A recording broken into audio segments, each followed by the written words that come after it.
Hello students, welcome back into another important class from your simplified biology, and today's topic is microsporogenesis or formations of pollen grains. তো আজকের ক্লাসে আমরা জানবো formation of pollen grain সম্পর্কে, অর্থাৎ পরাগরেণু কি করে ফরমেশনস হচ্ছে, কি করে তৈরি হয়। Anyway, let's get to know first where are pollen grains actually forms. Actually, pollen grains are formed inside the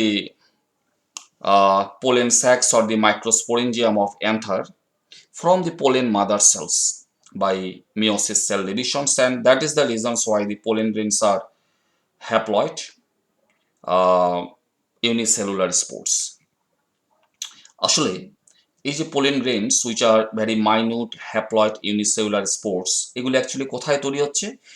Actually, these are produced inside the pollen sacs or the microsporangiums of the anther. এটা হচ্ছে ফুলের পরাগধানী।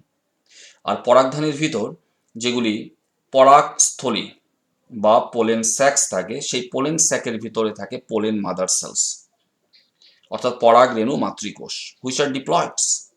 আর যেগুলির actually কি হয়, meiosis division হয়, আর তার থেকে তৈরি হয় হ্যাপ্লয়েড স্পোর্স অর্থাৎ পোলেন গ্রেনস। তাহলে প্রথমেই আমাদেরকে জানতে লাগবে যে অ্যান্থারের ভিতর কি করে এই পোলেন স্যাক্স বা মাইক্রোস্পোরেঞ্জিয়াম ফর্মেশন হচ্ছে, আর এই পোলেন স্যাক বা মাইক্রোস্পোরেঞ্জিয়ামের ভিতরে কি করে diploid pollen mother cells produced হয়, আর তারপরে আমরা জানবো এই ডিপ্লয়েড পোলেন মাদার সেলস থেকে কি করে হ্যাপ্লয়েড পোলেন গ্রেনসগুলি তৈরি হয়। তো প্রথমে আমরা দেখে দিচ্ছি এবার। তো এটা এটা আমরা এখানে ডিটেলস ডায়াগ্রামটা এখানে দেওয়া হচ্ছে, একটা ফ্লো চার্টস হিসাবে এখানে বোঝানো হচ্ছে ব্যাপারটা। আসলে পোলেন গ্রেইন ফর্মেশন হয় ইনসাইড দ্য অ্যান্থার, অল্প আগে আমি বললাম, কিন্তু immature another, very young another, সেখানে কিন্তু ভিতরে আগের থেকে কোনো ধরনের পোলেন স্যাক বা মাইক্রোস্পোরেঞ্জিয়াম থাকে না।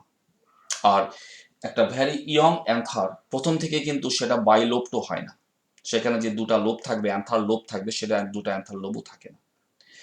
অ্যাকচুয়ালি ইয়ং যেটা অ্যান্থার, তার ভিতরে থাকে actively dividing meristematic cells which is surrounded by a single layer of epidermis. এখন ভিতরে যেটা ওর মেরিস্টেমেটিক যেটা টিস্যু বা সেলস থাকে, তার মেরিস্টেমেটিক অ্যাক্টিভিটির জন্য কি হয়, গ্র্যাজুয়ালি যেটা অ্যান্থার সেটা সেটা গ্রোথ হয়, সেটা ডেভেলপ হতে আরম্ভ করে, এবং ধীরে ধীরে সেটা বাইলোপড, অর্থাৎ সেখানে দুটা অ্যান্থার লোব তৈরি হয়, এবং পরবর্তীতে কি হয়, প্রত্যেকটা লোবের মধ্যে দুটা করে কি তৈরি হয়, পোলেন স্যাক্স তৈরি হয়, অর্থাৎ যেগুলিকে বলা হয় মাইক্রোস্পোরেঞ্জিয়াম, যার ভিতর অ্যাকচুয়ালি কি ফর্মেশন হবে, পোলেন গ্রেনস। তো প্রশ্নটা হচ্ছে যে একটা অ্যান্থার যখন ভেরি ইয়ং স্টেজে থাকে, তখন তার ভিতরে তো আর এরকম পোলেন স্যাক্স থাকে না, ঠিক আছে? তাহলে কি করে এই পোলেন স্যাক্সগুলি তৈরি হচ্ছে? আসলে সেই ব্যাপারটাকে বুঝবার জন্য এখানে যে ডায়াগ্রামটা এখানে দেখানো হচ্ছে, সেটা অ্যাকচুয়ালি কোন পার্টটাকে দেখানো হচ্ছে সেটা বলে দিচ্ছি আমি। তো এটা হচ্ছে অ্যাকচুয়ালি একটা ডাইথেকাস অ্যান্থার।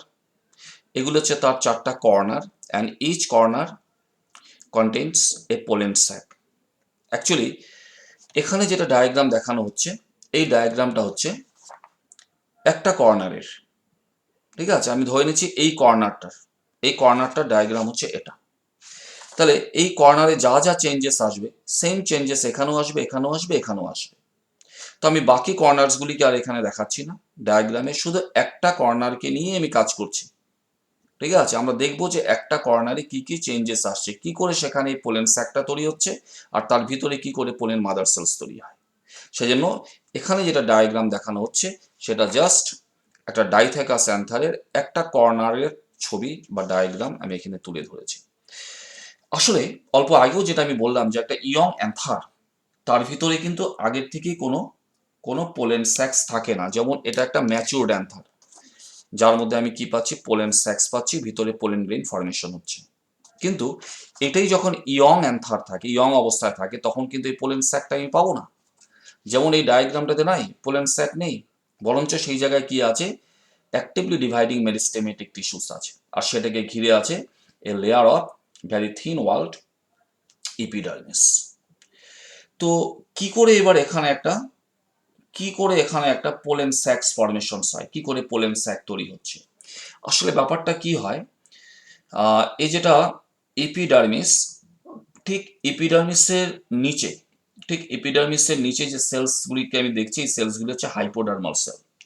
জাস্ট এপিডার্মিসের নিচে থাকা যেগুলি হাইপোডার্মাল সেল, তার ভিতরে কিছু হাইপোডার্মাল সেল, ঠিক আছে, সেগুলি নিজেকে ডিফারেন্সিয়েটস করে নেয়, নিজেকে চেঞ্জ করে নেয় ইন্টু দ্য আর্কেস্পোরিয়াল সেল।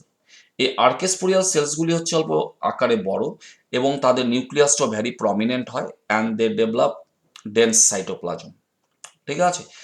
তো আমি এখানে একটা সেলে দেখিয়েছি আর্কেস্পোরিয়াল সেল, এরকম এই যেটা কর্নার আমি পাচ্ছি, এই কর্নারে জাস্ট যেটা এপিডার্মাল সেলস, ঠিক তার নিচে যেগুলি হাইপোডার্মাল সেল, তার ভিতরে বেশ অনেকগুলি হাইপোডার্মাল সেলস নিজেকে এইভাবে আর্কেস্পোরিয়াল সেলে ডিফারেন্সিয়েট করে নেয়। আর্কেস্পোরিয়াল সেলসগুলি বাকি সেল থেকে অল্প পৃথক হয়ে যায়। এক তো এই সেলসগুলি নিউক্লিয়াসটা ভেরি প্রমিনেন্ট হয়, সেলগুলি আকারে অল্প বড় হয়ে যায়, প্লাস এর সাইটোপ্লাজমটা কি হয়, ডেন্স অর্থাৎ ঘন হয়ে যায়।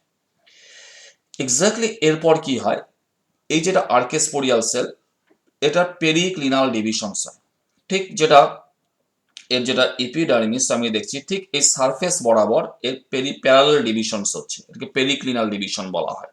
তার ফলে কি হচ্ছে, দুটা সেলস তৈরি হচ্ছে। দ্য আউটার, বাইরের দিকে যেটা সেলস তৈরি হলো, এই সেলটাকে বলা হয় প্রাইমারি প্যারাইটাল সেল, আর ভিতর দিকে যেটা ইনার সেলস তৈরি হলো সেটাকে বলা হবে প্রাইমারি স্পোরোজেনাস সেল, ঠিক আছে। আমি আবার রিপিট করছি, এই যেটা আর্কেস্পোরিয়াল সেল, এটার এরপরে কি হয়, পেরিক্লিনাল ডিভিশন। পেরিক্লিনাল ডিভিশনের ফলে কি হচ্ছে, এই সেলটা ভাগ হয়ে দুটা সেলস হচ্ছে, ঠিক বাইরের দিকে যেটা সেল, সেই সেলটাকে বলা হয় প্রাইমারি প্যারাইটাল সেলস, আর ভিতর দিকের সেলটাকে বলা হবে প্রাইমারি স্পোরোজেনাস সেলস। এখন আমি তো ডায়াগ্রামে একটা সেল নিয়ে কাজ করছি, কাজে একটা একটা সেল দেখানো হচ্ছে, কিন্তু এখানে কি তৈরি, অনেকগুলি সেলস তো একসঙ্গে আর্কেস্পোরিয়াল সেলে পরিণত হয়, তাই না? কাজেই কাজে এই জায়গাটাতে, এই কর্নারে শুধু একটা প্যারাইটাল সেল তৈরি হবে না, এখানে প্যারাইটাল সেলের একটা লেয়ার তৈরি হবে। ঠিক তেমনি তার ভিতরে একটা স্পোরোজেনাস সেলস তৈরি হয় না, স্পোরোজেনাস সেলের একটা লেয়ার তৈরি হয়, তখন বলা হয় প্যারাইটাল লেয়ার, আর ভিতরটাকে বলা হয় প্রাইমারি স্পোরোজেনাস সেল লেয়ার। আচ্ছা, এরপর এক্স্যাক্টলি কি হচ্ছে, এই যে ভিতরের যেটা প্রাইমারি স্পোরোজেনাস সেলস বা সেল লেয়ার, যেহেতু এই সেলসগুলি actually actively dividing meristematic cells, কাজে এই সেলগুলি কি হয়, এই সেলগুলির মধ্যে ফার্দার আরও রিপিটেড মাইটোসিস ডিভিশন হয়। এই কোষটা একটা হয়ে থাকবে না, বা এখানকার যে অনেকগুলি লেয়ার তৈরি হয়েছে এই সেলসগুলি ওই কটাই হয়ে থাকবে না, বরঞ্চ এই সেলসগুলির মধ্যে রিপিটেড মাইটোসিস ডিভিশন হয়, ফলে কি হয়, গ্রুপ অফ সেলস তৈরি হয়। এই সেলগুলি ভাগ হয়ে একটা সেলের গ্রুপ তৈরি হয়, and group of cells is known as tissue. কাজে মাঝখানে কি ফরমেশন হয়, স্পোরোজেনাস টিস্যু, যেই সেলটা ভাগ হয়ে মাঝখানে একটা স্পোরোজেনাস টিস্যু ফরমেশন করে, যার থেকে ভবিষ্যতে কি হবে, পোলেন মাদার সেলস তৈরি হবে। আর বাইরের দিকে যেটা সেল রয়ে গেল, প্যারাইটাল সেল, ঠিক আছে, বা প্যারাইটাল লেয়ার, এই প্যারাইটাল লেয়ারের যে সেলসগুলি আছে, এই সেলসগুলির মধ্যে পেরিক্লিনাল অ্যান্ড অ্যান্টিক্লিনাল ডিভিশন হয়, যার ফলে কি হয়, মাঝখানে যেটা স্পোরোজেনাস টিস্যু, সেটাকে ঘিরে চারদিকে একটা কি তৈরি হয়, একটা মাল্টি লেয়ার্ড ওয়াল ফরমেশনস হয়, ঠিক আছে। এবং এই চারদিকের যেটা মাল্টি লেয়ার্ড ওয়াল, এই ওয়ালটাকে বলা হয় স্পোরেঞ্জিয়াম ওয়াল। আর স্পোরেঞ্জিয়াম ওয়াল অ্যাকচুয়ালি কয়েকটা স্তরে তৈরি হয়। এমনিতে এর একদম আউটার মোস্ট যেটা wall layer, that is call the epidermis. ঠিক তারপরে যেটা ওয়াল লেয়ার থাকে সেটাকে বলা হয় এন্ডোথেসিয়াম, সেটাও কিন্তু সিঙ্গেল লেয়ার হবে। 3 নম্বর যেটা ওয়াল লেয়ার ভিতরে থাকে, সেটা একটা বা দুটা স্তরে হয়, সেটাকে বলে মিডিল লেয়ার। আর একদম ভিতরের যেটা ওয়াল লেয়ার, যেটাকে আমি এখানে ব্ল্যাক ইঙ্ক দিয়ে হাইলাইট করে দিয়েছি, তো ইনারমোস্ট যেটা wall layer, this is call the tapetum. এবং এই যেটা টাপেটাম, দ্য ইনারমোস্ট যেটা wall layer of the sporangium wall, it is very important as because it provides the various enzymes, hormones, amino acids and other nutritive materials to the dividing microsporocytes. এই যে সেলসগুলি ভাগ হচ্ছে, এই সেলসগুলির পুষ্টির জন্য, এই সেলগুলি পুষ্টির জন্য, নিউট্রিশনের জন্য দে আর ডিপেন্ডেন্ট অন দি টাপেটাম। তো এভাবে কি তৈরি হয়, অ্যাকচুয়ালি প্রাইমারি যেটা স্পোরোজেনাস সেলস বা স্পোরোজেনাস যেটা লেয়ার তৈরি হয় সেলের এখানে, সেই সেলসগুলি অ্যাকচুয়ালি সেই সেলগুলির মধ্যে বারে বারে মাইটোসিস ডিভিশন হয়, আর যার ফলে কি তৈরি হয়, একটা টিস্যু তৈরি হয় মাঝখানে। এই সেলটাই ভাগ হয়ে মাঝখানে একটা টিস্যুতে পরিণত হয়, which is called sporogenous tissue. আর সেটাকে ঘিরে চারদিকে একটা মাল্টি লেয়ার্ড ওয়াল ফরমেশন হয়, আর এই মাল্টি লেয়ার্ড ওয়ালটাকে বলা হয় স্পোরেঞ্জিয়াম ওয়াল। আর সেই ওয়ালটা তৈরি হয় by periclinal and anticlinal divisions of the parietal cells. এই সেলটাই ভাগ হয়ে চারদিকে ওয়ালটা ফরমেশন হচ্ছে।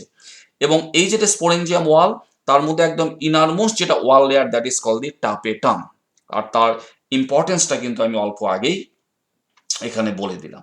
আচ্ছা, এরপর এক্স্যাক্টলি এরপরে কি হচ্ছে, তারপর কি হয়, এখানকার যেগুলি স্পোরোজেনাস টিস্যু, এর মধ্যে যে সেলসগুলি আছে তার ভিতরে বেশিরভাগ সেলই কি হয়, ডিজেনারেট করে যায়, সেগুলি নষ্ট হয়ে যায়। এখান থেকে অনেক সেলস কি হবে, নষ্ট হয়ে যাবে, ডিজেনারেট করে যায়।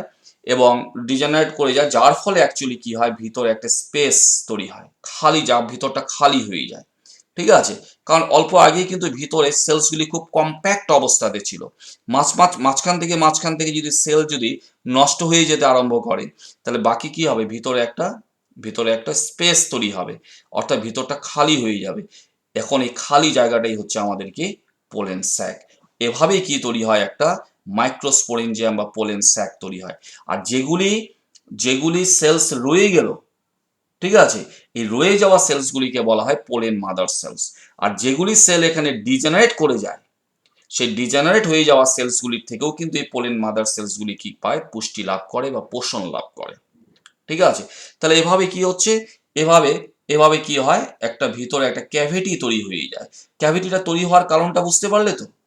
কারণ এই জায়গায় সেলসগুলি খুব কম্প্যাক্ট অবস্থাতে ছিল, কিন্তু এর মাঝখান থেকে বহু সেল কি হয়, ডিজেনারেট করে যায়, যার ফলে কি হয়, এর ভিতরে একটা কি তৈরি হয়, একটা ক্যাভিটি ফরমেশন হয়ে যায়, জায়গাটা খালি হয়ে যায়। আর রয়ে যাওয়া যেগুলি সেল রয়ে গেছে, সেই সেলসগুলিকে বলা হবে পোলেন মাদার সেলস। তো এভাবেই অ্যাকচুয়ালি কি হয়, যেটা অ্যান্থার, একটা ইয়ং অ্যান্থার, যার ভিতরে আগের থেকে কোনো ধরনের পোলেন চেম্বার্স বা পোলেন স্যাক্সও থাকে না, যার ভিতরে কোনো ধরনের পোলেন মাদার সেলসও থাকে না, সে একটা ইয়ং অ্যান্থার সে যখন ডেভেলপ হতে আরম্ভ করে, গ্র্যাজুয়ালি কিন্তু তার ভিতরে কি হয়, আমরা দেখতে পাচ্ছি তার ভিতরে কি তৈরি হচ্ছে, একটা পোলেন স্যাক্সও তৈরি হচ্ছে, আর তার ভিতরে কি পাচ্ছি আমরা, pollen mother cells. And this pollen mother cells are diploids, কারণ এখানকার যে ডিভিশনসগুলি হয়েছে, ডিভিশনসগুলি কিন্তু মাইটোসিস ডিভিশনস। আচ্ছা, এরপর এক্স্যাক্টলি কি হয়, এই যে পোলেন মাদার সেলসগুলি আছে, এগুলির মধ্যে এবার মিওসিস ডিভিশন হয়। এবার এগুলি ভাগ হতে আরম্ভ করবে, এগুলির মধ্যে আর মাইটোসিস ডিভিশন হবে না, এখন সেলগুলি সব ভাগ হবে, কিন্তু এবার ডিভিশনটা কি ডিভিশন, মিওসিস ডিভিশন। তা প্রত্যেকটা পোলেন মাদার সেলের এবার মিওসিস ডিভিশন হবে। যেমন এটার যদি মিওসিস ডিভিশন হয়, এটা ভাগ হয়ে 4টা হ্যাপ্লয়েড সেলসে পরিণত হবে। এভাবে ভিতরে যদি 25, ধরে নিচ্ছি যে ভিতরে 25টা পোলেন মাদার সেলস আছে, তার থেকে আমরা 100টা আমরা কি পাবো, পোলেন গ্রেনস পাবো, কারণ প্রতি একটার থেকে 4টা করে পোলেন গ্রেনস তৈরি হবে। কারণ প্রতি একটা পোলেন মাদার সেলসের মিওসিস ডিভিশন হলে সেই সেলটা ভাগ হয়ে 4টা হ্যাপ্লয়েড সেলে পরিণত হবে, 4 গুণ হবে অ্যাকচুয়ালি। এভাবে প্রত্যেকটি পোলেন মাদার সেলের যখন মিওসিস ডিভিশন হয়, তার থেকে যেগুলি হ্যাপ্লয়েড সেলস তৈরি হয়, এই হ্যাপ্লয়েড সেলসগুলিকে প্রথম অবস্থায় এগুলি এক জায়গায় ক্লাস্টার্ড হয়ে থাকে, তখন এই হ্যাপ্লয়েড সেলের এই ক্লাস্টারটাকে বলা হয় টেট্রাড বা পোলেন টেট্রাড বলা হয়। এই যে পোলেন টেট্রাড, ঠিক আছে, এখানে 4টা করে যে হ্যাপ্লয়েড সেলসের যে আমরা ক্লাস্টার পাচ্ছি, এটা কিন্তু ডিফারেন্ট অ্যারেঞ্জমেন্টসে পাওয়া যেতে পারে ইন ডিফারেন্ট প্ল্যান্টস। এখানে যেমন এটা আইসোবায়োলেটারাল অ্যারেঞ্জমেন্টস, অথবা এটা লিনিয়ার ফর্মও হতে পারে, যেমন একটা দুটা, এই দুটা এই সাইডে না হয়ে ঠিক একটা লাইনে হতে পারে। অথবা অথবা কি হতে পারে, যে এ দুটা উপরে দুটা আছে এরকম ভাবে, আর নিচে এরকম দুটা আছে, এরকম টি শেপড হতে পারে। আর অল্প আগে যেটা বললাম সেটা লিনিয়ারও হতে পারে, এইরকম লিনিয়ারও হতে পারে। তো এগুলি আলাদা আলাদা যেগুলি প্ল্যান্ট স্পেসিস আছে, সেখানে এই যেটা পোলেন টেট্রাড ফরমেশন হয়, সেটা কিন্তু ডিফারেন্ট কনফিগুরেশনে বা ডিফারেন্ট কনফিগুরেশনে তৈরি হতে পারে স্ট্রাকচারটা।